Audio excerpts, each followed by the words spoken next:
The military offensive against the al-Shabab militia in Somalia has been making progress over the past year, but al-Shabab fighters have not been defeated. United Nations observers told Reuters that the militia is receiving weapons from organizations with ties to Yemen and Iran. The observers say the arms are entering Somalia through Puntland and Somaliland in the north. The news agency says the weapons are then transported to southern Somalia. That is where al-Shabab is fighting African Union, Somali, and Kenyan forces. Reuters says the weapons include machine guns and improvised explosive devices, or IEDs.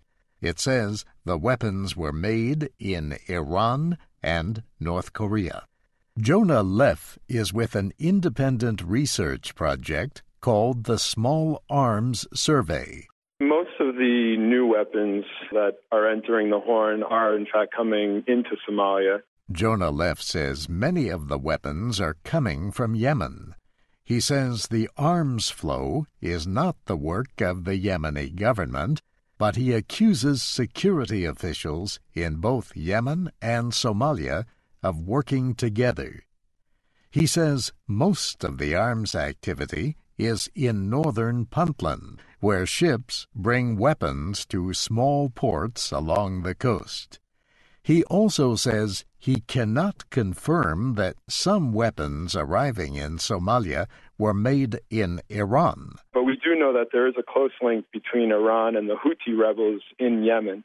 It's been that Iran has supplied those rebels with weapons and also financial support. Jonah Leff says it is likely that some of the weapons could have been diverted or sold outside of Yemen and into Somalia. He says Iran may be supplying weapons to al-Shabab, but he says this does not necessarily mean that the Iranians are providing Iranian-made weapons.